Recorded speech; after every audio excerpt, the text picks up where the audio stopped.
बच्चा यहाँ अपने आप को सेल्फ डाउट करता है कि क्लास टॉपर बनना मेरे साथ हुआ है, ऐसा सबके साथ हो। आज मुझे ऐसी क्या जरूरत पड़ गई कि हाथ में क्लास 10th, क्लास 11th और क्लास 12th का रिजल्ट लेके मैं आपके सामने आया हूँ। आज यहाँ पर बहुत सारी बातें आपको सिखानी है यार। बच्चा जब क्लास 10th में होता है तो आप सबने बहुत मेहनत करी है क्लास 10th पे, अभी आपके रिजल्ट्स नहीं आए हैं और ऐसे में कुछ स्कूल्स में जो स्ट्रीम सिलेक्शन है वो डन हो चुका है और आप में से बहुत सारे कंफ्यूज रहते हैं और ज्यादातर स्कूल्स में क्लास 10th के रिजल्ट के आने के बाद आप सबको स्ट्रीम प्रोवाइड की जाती है। तो जब आप स्ट्रीम लेते हो, चाहे वो आपका आर्ट्स हो, चाहे वो आपका साइंस हो, चाहे वो कॉमर्स हो, तो वहां पर जब क्लास 10 से बच्चा 11th पे जा रहा है ना चाहकर भी उसकी परसेंटेज बहुत कम हो जाती है। अब बच्चा यहां अपने आप को सेल्फ डाउट करता कि क्या मैं पढ़ने में वीक हो चुका हूं, क्या मेरी स्ट्रैटेजी गलत चल रही है। तो उन सभी क्वेश्चंस के आंसर आज मैं इस वीडियो पे देने जा रहा हूं। बच्चा क्लास 10 से 11th पे जाकर परसेंटेज का कम होना ये कॉमन बातें हैं, क्यों होती है सारे पॉइंट्स आज मैं डिस्कस करूंगा। उससे पहले मैं आप सबको अपने रियल लाइफ से समझाना चाहता हूं, एक ऑनेस्ट बातें करूंगा कि ऐसा मेरे साथ हुआ है, ऐसा सबके साथ होता है और ऐसा आपके साथ भी होगा। इसीलिए पहले से हमारे ABKSH के बच्चे अलर्ट रहेंगे कि नहीं यार, संतोष सर ने कहा था ऐसा होगा, इसलिए आप तैयार रहो और ताकि उसे बाउंस बैक करेंगे। मार्क्स कम आएगा कोई दिक्कत नहीं है, उसे बाउंस बैक कैसे करना सबको डिस्कस करूंगा। क्या रीजन था क्लास 11th में 59% के आने के बाद क्लास 12th में जाके 91.2 लाना, क्लास टॉपर बनना, पूरे एरिया का टॉपर बनना एक बड़ी बात थी मेरे लिए उस समय। तो ये सारे पॉइंट्स आज मैं कंक्लूड करूंगा, सो वीडियो को एंड तक देखते चलना। सबसे पहले यार ये आपके सामने प्यारा सा क्लास 10th का रिजल्ट है एंड बच्चा बड़ी एक छोटा सा टारगेट देके जा रहा हूं। ये जो वीडियो आपकी जिस प्लेटफॉर्म पे दिख रही है, हम चाहते हैं जल्दी से 1K फैमिली हो जाए। नीचे कमेंट जरूर करना कि सर 1K फैमिली करने के लिए हम आपके साथ हैं और जल्दी से 1K फैमिली करते हैं ताकि आगे बड़े अनाउंसमेंट में लेके आ सकूं। आ जाओ देखा जाए क्लास 10th ये लंबा सा आपके सामने रिपोर्ट कार्ड होगा, ये मार्कशीट कहते हैं इसको। यहां पर नीचे बहुत सारे आपकी चीजें होंगी, ये आप सब कुछ देखोगे। अभी बताना चाहता हूं यार, मेरे क्लास 10th का स्कोर जो था 85% था। उस समय CGPA था, तो अगर मेरा जो CGPA है वो 9.0 है, उसको अगर आप 9.5 से मल्टीप्लाई करोगे तो you will be get my percentage. Yes, आपका 85% है, 85% आ गई है। तो आप सोचो यार, ऐसा कॉमनली होता है जब घर में एक बड़ा भाई आपका ऑलरेडी साइंस ले चुका है तो आपके पास छोटे भाई की प्रेशर तो होगा कि छोटे भाई सोहन तुझे भी लेनी पड़ेगी साइंस। तो ऐसे में हमने क्या ले ली, साइंस स्ट्रीम है। अब साइंस स्ट्रीम ले रही यार क्लास 10th में ना, देखो ये सबसे पहला पॉइंट यही है कि सिलेबस का बर्डन बहुत तगड़ा होता है। सिलेबस का बर्डन कैसे, अभी तक आपकी जो चीजें बहुत लिमिटेड थी, अब क्लास 11th पे जाओगे जब एक छलांग लगाओगे ना तो आपकी चीजें फैल जाएंगी। आप यहां पर चाहे साइंस लो, चाहे कॉमर्स लो, चाहे आपका बच्चा आर्ट्स है, अलग अलग सब्जेक्ट्स हो जाएंगे। मैं साइंस की बात करूं, आपके पास एनसीईआरटी की एक बुक थी जहां पर सिर्फ 13 चैप्टर्स थे।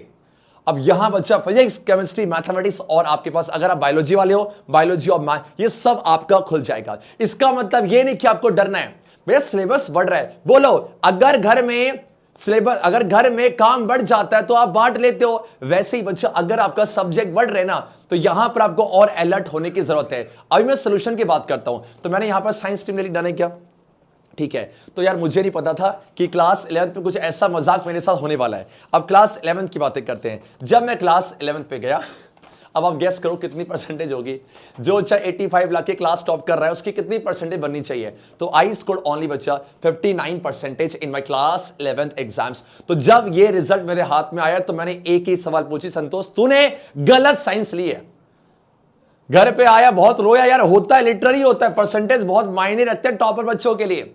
तो जब घर पे आया तो उसके बाद पता लगा, बातें करी कुछ लोगों से, नहीं उन्होंने बोला जो हर कोई बोलता है, कोई बात नहीं क्लास 12th है तो हर कोई आपको ऐसा ही बोलेगा। तो यहां पर इतना परसेंटेज कम होने का एक ही रीजन था कि प्री प्लान नहीं था कि साइंस के अंदर होता क्या है। आप अगर कोई सी स्ट्रीम को ले रहे हो यार, आपको पहले आइडिया होना चाहिए कि उसके सब्जेक्ट्स के। अब तो CBSE मेहरबान है आपके पास, आपको सब कुछ बता रही है, ये सिलेबस है, ये बुक्स है, कोई डाउट है, सब कुछ हम डिस्कस ऑलरेडी कर चुके हैं। तो आप क्यों नहीं एक्टिव होते बच्चा? देखो क्लास 11th के आर्ट्स के सब्जेक्ट क्या होंगे, साइंस के क्या होंगे एंड यस कॉमर्स के क्या होंगे, और थोड़े से इतना सारा यूट्यूब का कंटेंट है, इस प्लेटफॉर्म पे आपको साइंस का कंटेंट मिलेगा। तो जल्दी से सब्सक्राइब करो, साथ में तो आप चेक करो कि लेक्चर्स कैसे हैं, क्या सिलेबस है, बात को समझो। तो इसका आइडिया लेना बहुत जरूरी है। एंड देन बच्चा क्लास 12th की बारी थी, तो यहां से पहला पॉइंट आपने ये सीखा कि क्लास 11th के सिलेबस का बर्डन हर सबको होता है। तो आपको बर्डन नहीं लेना, आपको यहां पर सेकंड पॉइंट की बात करते हैं जो बहुत जरूरी है और इस फैक्टर को कवर करेगा। क्लास 11 की जर्नी को बहुत लेट स्टार्ट करते हैं हम। कैसे? आपका अभी रिजल्ट नहीं आया है, जिन स्कूल में आपका स्ट्रीम स्टार्ट हो चुकी है, मतलब क्लास स्टार्ट हो गई है, स्ट्रीम मिल चुकी है, वहां क्लासेस हो स्टार्ट हो गई हैं। बट आप अगर गवर्नमेंट स्कूल के हो तो ऐसे में आपका जो रिजल्ट है वो कब आएगा? जल्दी से बोलो। आपका रिजल्ट आएगा मई के लगभग 3rd या 4th वीक में। जून आप डिसाइड कर रहे होते हो और जुलाई पे आपका एडमिशन होता है। करते करते अगस्त से आप कोचिंग ज्वाइन करते हो, बुक्स खरीदते हो। अगस्त से आपने स्टार्ट किया, काउंट करो, अगस्त, सितंबर, अक्टूबर, नवंबर, दिसंबर, जैन एंड फेब। आपके पास सिर्फ 7 महीने थे, उनमें से 1 महीना फेस्टिवल खा जाएगा। गया 6 महीने में कैसे क्लास 11 कर लोगे? इसी वजह से मेन रीजन है आप अपने सिलेबस को यहां पर कंप्लीट नहीं कर पाते हो बच्चा, क्योंकि आप मैनेज नहीं कर पाते हो आपकी ऑफलाइन क्लास, आपकी ऑनलाइन क्लास, आपके स्कूल्स एंड आपके वर्कशीट्स, आपके projects and many more things, जिसकी वजह से रहता है। तो यहां पर जो सेकंड कंक्लूजन ये है, आपको अगस्त से स्टार्ट नहीं करना। अगर आपको पता है मेरा एक्सपेक्टेड स्कोर ये है तो आप स्टार्ट कर दो। स्टार्ट कैसे करना आगे डिस्कस किया बच्चा। अगस्त से स्टार्ट करोगे 100% है। मेरे साथ ऑफलाइन के बच्चों का यही कहना था कि सर अगस्त से स्टार्ट नहीं करना। रीजन क्या है? अगस्त से स्टार्ट करोगे बच्चा, आप क्लास 11th का सिलेबस ही कवर नहीं कर पाओगे, और एक बार क्लास 11 छूटा आप सेल्फ डाउट करोगे कि सर नहीं होने वाला। And this is the main reason. एंड अगर आपने क्लास 11th है तो मैं आपको एक ही चीज यहां सजेस्ट कर रहा हूं बच्चा। क्लास 11 पे जो मैंने सीखा, क्लास 11 बच्चा स्कोर करने के लिए नहीं होता। क्लास 11 स्कोर करने के लिए नहीं होता। जब पेड़ लगाते हो तो फल की उम्मीद मत करो। अभी सिर्फ पेड़ लगाने पे ध्यान दो। जब क्लास 11 पे आप स्ट्रीम ले रहे हो, चाहे आर्ट्स लो, चाहे साइंस लो, चाहे कॉमर्स लो, सोचो कि सर मैं अपने क्लास 11th को कैसे ना कैसे करके कंप्लीट करूंगा, और साथ में कंप्लीट के साथ साथ अपने क्लास 11 के बेसिक्स में बहुत जोरों से ध्यान दूंगा। क्योंकि हम भागा दौड़ी करते हैं कि ये आधा नहीं।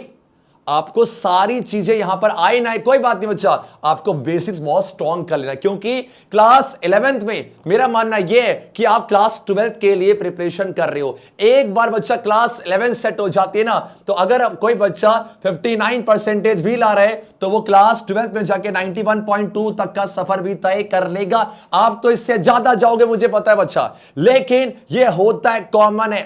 क्लास 11 पे परसेंटेज के लिए मत भागो, बेसिक्स के लिए भागो। और दिक्कत यह हो जाती है कि जब हम क्लास 10 से बच्चा 11th पे जाते हैं तो 10th की साइंस अलग थी, 11th की अलग है। 11th आपका एंटायरली फोकस करता है क्लास 9th को बच्चा, तो क्लास 9th हम भूल चुके होते हैं। तो जब आप क्लास 11th के कोर कंटेंट को पढ़ने से पहले आप बेसिक्स नहीं पढ़ी तो आप बेसिक्स में टाइम लगाओगे और क्लास 11th का सफर छूट जाता है। तो आप सबने ये सीखा कि सर हमें क्लास 11th में ना परसेंटेज कम भी आ जाए कोई दिक्कत नहीं है, हमें अपने बेसिक्स को नहीं छोड़ना है। अब तो सीबीएसई मेहरबान है, अगर आप सिर्फ सीबीएसई की तैयारी कर रहे हो तो आपकी वैसी एनसीईआरटी इतनी छोटी हो चुकी है, जो अभी पढ़ रहे हो दिल लगा के पढ़ना और उसको बेसिक्स को कवर करते चलना। क्योंकि ये बताया गया है, ये जो क्लास 11th, ये जो क्लास 12th, ये जो आने वाले ग्रेजुएशन, ये जो पोस्ट ग्रेजुएशन, ये लगभग बच्चा आपके जो 7 से 8 साल होते हैं ना, ये आपको जिंदगी भर इन्वेस्टमेंट देगी, जिंदगी भर आपको कमाई देगी। इसीलिए इसको वेस्ट करने मत दो। बच्चे सोचते हैं नहीं यार क्लास 11 वेस्ट, तो क्लास 12 में मौज काटेंगे भैया, आग लगा ही देंगे। नहीं लगा सकते हो बेटा आप। क्लास 11 आपको कैसे ना कैसे करके रगड़नी पड़ेगी, और आपने रगड़ी है। जिस बच्चे ने आपका साइंस के लिए क्लास 10 पे 12-12 घंटे का मैराथन किया है, क्या वो आपका दिन में 4-6 घंटे पढ़ नहीं सकता? बिल्कुल पढ़ सकता है, बस आप थोड़े से सुस्त हो जाते हो। ट्रिगर करने वाला इंसान चाहिए, और ट्रिगर कैसे करना बताऊंगा आगे में। तो आपको क्लास 11 पे स्कोर के लिए नहीं पढ़ना।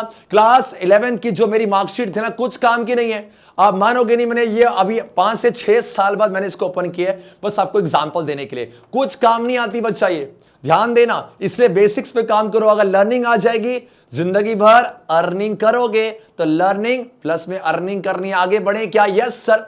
तो देखा जाए तो आई नो डाउट क्लास 11 को लेट करना गुनाह है। आपको जल्दी स्टार्ट करना पड़ेगा, क्योंकि जल्दी स्टार्ट नहीं करोगे तो सिलेबस के बर्डन पे पड़ जाओगे। एंड यस, जल्दी स्टार्ट करो, सिलेबस को कवर करो, और साथ में क्लास 11 को मार्क्स के लिए मत पढ़ो, बेसिक्स के लिए पढ़ो, अपने फाउंडेशन को स्ट्रॉन्ग करो। एंड यहां पर आ जाओ जल्दी से। सबसे बड़ा जो दिक्कत होती है, जो मैं देख रहा हूं बच्चा, कि जब बच्चा मान लो क्लास 10th पे अगर आपने साइंस स्ट्रीम लिया है, सर आप साइंस के बारे में क्यों बता रहे हो? क्योंकि मेरे पास साइंस स्ट्रीम थी। अब मान लो आर्ट्स का भी, मान लो क्लास 10th पे आपने साइंस लिया बच्चा, तो साइंस के बाद हर किसी का सपना होता है वो डॉक्टर बने या फिर आपका इंजीनियर बने। तो ऐसे में डॉक्टर बनने के लिए बच्चा उसको नीट का एग्जाम देना पड़ेगा। तो अगर नीट का एग्जाम देना है तो क्लास 12th के बाद आंखें क्यों खोलनी? आपको पता है कि 12th के बाद मुझे नीट में अपियर होना पड़ेगा, तो पहले ही अलर्ट रहो ना। इसके बारे में कितनी सारी काउंसलिंग आपके लिए हमने करी है बच्चा। अगर आपको नीट देना है तो आपको पता है कि मुझे भैया सीबीएसई से हटके पढ़ाई करनी पड़ेगी। सीबीएसई के मार्क्स मेरे मैटर नहीं होना चाहिए। यहां पर लोग बहुत बड़ी गलती करते हैं कि जब वो कॉम्पिटिटिव तैयारी एग्जाम की तैयारी करने बैठते हैं तो आपका वो कोचिंग को ज्वाइन कर लेंगे, और कोचिंग को ज्वाइन करेंगे, साथ साथ में वो स्कूल जा रहे होते हैं, तो स्कूल के 6 घंटे, कोचिंग के 4 घंटे 5 घंटे करते करते ये मैनेज ही नहीं कर पाते, और एंड में आके क्विट करते, नहीं यार मैं कॉम्पिटिटिव की तैयारी नहीं कर रहा, मैं सीबीएसई की तैयारी कर रहा हूं। तो यहां आपका जो गोल छूट जाता है, गोल गोल घूमते घूमते गोल आपका छूट जाता है। तो वो गोल नहीं छोड़ना आप प्लीज अपने। अब सर हम क्या करें फिर? यार अगर आपको मान लो सीए करना है, आपको मान लो बीटेक करनी है, तो ऐसे बंदे को पकड़ो जो ऑलरेडी इस फील्ड में है। आपको उससे ज्यादा नॉलेज कोई और नहीं देगा। आपको यहां पर कंटेंट क्रिएटर बनना है, आपको यहां पर टीचर बनना है, तो आपको मैं गाइड कर सकता हूं। लेकिन अगर आपको बच्चा डॉक्टर बनना है तो मैं गाइड नहीं कर सकता। क्यों? I am not a doctor. बात को समझो। जो जब भी आपको डाउट हो, go to the Google. Google से ज्यादा नॉलेज कौन देगा आपको? एंड आपको एक्सपीरियंस के लिए उस बंदे के पास जाओ जिसके पास एक्सपीरियंस है, जिसको ऑलरेडी इस फील्ड की नॉलेज है। वो आपको बहुत अच्छा गाइड करेगा। और दोस्ती करनी सीखो, नॉलेज लेना सीखो, तब मजा आएगा। तो ये जो कॉम्पिटिटिव एग्जाम से बच्चा, यहां बच्चे गलती करते हैं ज्यादातर। देखो अगर आप जे की कोचिंग कर रहे हो या बच्चा आप नीट की, तो यहां पर लोग जो होते हैं वो डमी स्कूल को चूज करते हैं। डमी स्कूल क्या होता है? एक ऐसे स्कूल से, मान लो कि आपको स्कूल जाना नहीं पड़ेगा, आप सिर्फ घर बैठ के तैयारी करोगे, आप एग्जाम्स पे जाओगे, तो आपके स्कूल का टाइम बच गया। स्कूल जाओगे, वर्कशीट मिलेगी, काम करना पड़ेगा, दोस्ती मॉल पार्टी ये सब करना पड़ेगा, तो यहां सारा टाइम निकल जाता है। और अगर आपका 11th और 12th खराब हुआ बच्चा पार्टी, तो आप कहीं ना कहीं आपका यहां पर कहीं ना कहीं आप अंदर से ना सेल्फ डाउट करने लगो कि मैंने गलत स्ट्रीम ले ली है। फिर सुन लो, स्ट्रीम लेने वाले के ऊपर नहीं होता, स्ट्रीम करना आना है। स्ट्रीम आपने ले ली तो सब कुछ नहीं हुआ है, स्ट्रीम को पकड़ना आना चाहिए। स्ट्रीम आपने पकड़ी, अब तैयारी कर दी। सिर्फ साइंस लेने से आपकी जिंदगी सेट नहीं होगी। डन है क्या? यस। तो आपको अपने कॉम्पिटिटिव एग्जाम्स को लेके चलना पड़ेगा। अगर आपका सपना है कि मुझे 12th के साथ साथ एनडीए की तैयारी करनी है, तो सीबीएसई एज वेल एज आप एनडीए की तैयारी करते चलो। ये डिले मत करो, कभी भी सेटिस्फाई मत रहो कि 12th हो जाएगी उसके बाद सोचेंगे। नहीं जी, 12th के बाद आप नहीं सोचोगे, फिर आप कॉलेज करके जॉब पकड़ लोगे। बात को समझो, आपका गोल छूट जाएगा और जिंदगी भर गिल्ट करोगे, काश मैं एक बार ट्राई कर लेता। इसीलिए सीबीएसई और कॉम्पिटिटिव एग्जाम्स को एक साथ मैनेज करो। वो कैसे करोगे? आपके जो कोचिंग सेंटर्स वाले, मान लो अगर आप क्लास 11th पे आपने कोई एक ऑफलाइन का बैच ज्वाइन कर लिया, तो पूरा उसके भरोसे छोड़ दो, वो जो बोल रहा है उसे करो। आप सेल्फ डाउट करते हो और टीचर को डाउट करते हो कि वो क्या करवा देगा नहीं करवा देगा, ऐसा मत करना। एंड बच्चा, last but not the least, ध्यान दो, जब सिलेबस बहुत ज्यादा है तो ये स्केड्यूल तो आपको बनाना ही पड़ेगा। सिर्फ एक दिन ये मोटिवेशन करके कि सर मोटिवेट हो गए हम आज पढ़ेंगे, नहीं बच्चा, आपको अपने स्केड्यूल के साथ डेली पढ़ना पड़ेगा। आप बताओ, हम पूरे साल भर क्लास 10 को पढ़ाते हैं ना, अगर हम सोचो एक दिन पढ़ाएं फिर 3 महीने बाद पढ़ाएं, तो क्या आपको मजा आएगा? नहीं। हम डेली लेक्चर्स करते हैं, हम डेली क्लासेस करते हैं, ताकि आपको लेके चले बच्चा कि जब हम आपके साथ हैं तो आप क्यों नहीं हो। 10 से स्केड्यूल के साथ पढ़े और बच्चा अपने नोट्स खुद तैयार करे, और उसी नोट्स से आपको रिवीजन करनी है। बार बार 10 जगह से किताबें लेके आ रहे हो मत करना। जो किताबें, अगर मान लो आप अपनी नीट की कोचिंग कर रहे हो, जे की, तो जो मॉड्यूल्स आपको कोचिंग सेंटर वाले दे रहे हैं, जो मॉड्यूल्स आपको ऑनलाइन कोर्सेज में दी गई हैं, उसी को फॉलो करो। उनसे ज्यादा हम नहीं जानते बच्चा, जो उन्होंने बोल दिया वो आप करो। और इस प्लेटफॉर्म के अंदर साइंस का कंटेंट आपको मिलने वाला, लाल बटन जल्दी दबा देना। चलो क्या, एंड सर आपने सारी बातें करी तो हम पढ़े कहां से? डू नॉट वरी, आप सबको पता है जब क्लास 10 की जर्नी पे थे हमने कितनी सारी क्लास अनअकैडमी के प्लेटफॉर्म पे करी है। एक बार देखो, अगर बच्चा पार्टी आप यहां पर, ये 11th के कॉमर्स का बैच है, ये आपके 11th के पीसीएम का बैच है, ये आपका सफलता बैच आपका, तो इन सारे बैच में स्टार्ट हो चुके। देखो ये 13 अप्रैल से स्टार्ट हो गया है, ये 15 अप्रैल से स्टार्ट हो गया है, एंड बच्चा ये 6 अप्रैल से है। सेम यहां पर आ जाओ, ये आपका फुल सिलेबस का बैच है बच्चा। तो ऐसे बैच को आप मिस मत करो।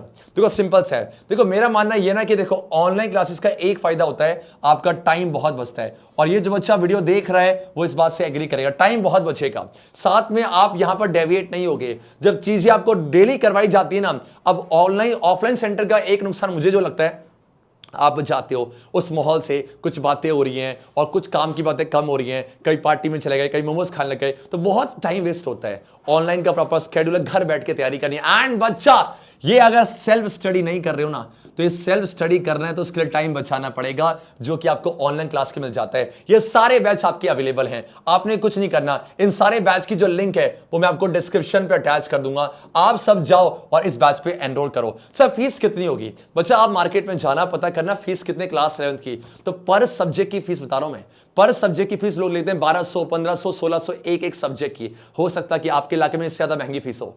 तो देखा है तो लगभग बच्चा एक महीने में अगर आप 3 सब्जेक्ट पढ़ते हो तो अगर 1500 के आपके 4500 पर आपका मंथ हो जाएगा। इतना क्यों देना बच्चा पार्टी? आप क्या करो, आप यहां सबसे पहले अनअकैडमी का स्कॉलरशिप टेस्ट दो। इस अनअकैडमी के स्कॉलरशिप टेस्ट से आपको क्या मिल जाएगा? जब आप इस अनअकैडमी के स्कॉलरशिप टेस्ट को दोगे, आपने यूज करना है ज्ञानी 20 कोड है, इसकी लिंक डिस्क्रिप्शन पे है। जब इस टेस्ट को दोगे ना, चाहे अनअकैडमी के ऑफलाइन सेंटर हो, चाहे अनअकैडमी के ऑनलाइन क्लासेस हो, उन सब में आपको डिस्काउंट मिल जाएगा। अगर आपको 30 से 40% तक का भी मान लो डिस्काउंट मिल जाता है, तो वैसे हालांकि यहां पर 100% तक की आपको स्कॉलरशिप मिल सकती है, तो क्यों मिस करना? आपको सिर्फ इस टेस्ट में एनरोल करना है। इस टेस्ट की जो बच्चा फीस आपका आई थिंक 99 है, लेकिन अभी ये कोड लगाओगे तो आपको 25% तक का डिस्काउंट मिल जाएगा, इसलिए मिस मत करो बच्चा। ये देखो आपके पास यहां पर ये फीस दे रखी है आपको, तो ये जो फीस है आपका, ये सारी डिस्क्रिप्शन आपको मिल जाएगी। अभी यहां अनअकैडमी के प्लेटफॉर्म पे क्या चल रहा है, आई बच्चा चल रहा है आपका, बोलो यस 25% का ऑफ है। और किस कोड से आपको मिलेगा? GYAA आपका NI22। इसीलिए ये सब चीजें बच्चा मिस मत करो। एंड यस आपने जितने बैचेस हैं इससे अपनी पढ़ाई को स्टार्ट कर दो। और यस जिस तरह मेरी परसेंटेज कम हुई फिर बड़ी, वैसी आपकी होंगी। एंड बच्चा पार्टी हर बार की तरह बोलूंगा, मैं कितनी बातें यहां कर लूं, कितना भी चिल्ला लूं, जब तक आप डेली बेसिस पे काम नहीं करोगे आपका काम नहीं होगा। एंड यस उम्मीद करता हूं कि ये जो रिपोर्ट कार्ड था इससे आपने कुछ सीखा होगा। और गिल्ट मत करना, आपके परसेंटेज कम होती हैं, लेकिन आप जैसी करोगे उसके आप छलांग मारोगे, क्योंकि ये पूरा साल आपका है। I wish you all the best और ये अपकमिंग जर्नी। अच्छे बच्चे कैसे संतोष सर जैसे मिलके मेहनत करो और कमेंट करके बताना क्या जल्दी से हम 1 के फैमिली को हिट कर सकते हैं। अगर कर दिया बहुत मजा आएगा। एंड यस जाते जाते सब मिलके बोलेंगे ABK SHJ रॉक्स। आवाज नहीं आ रही, अच्छे बच्चे कैसे संतोष सर जैसे।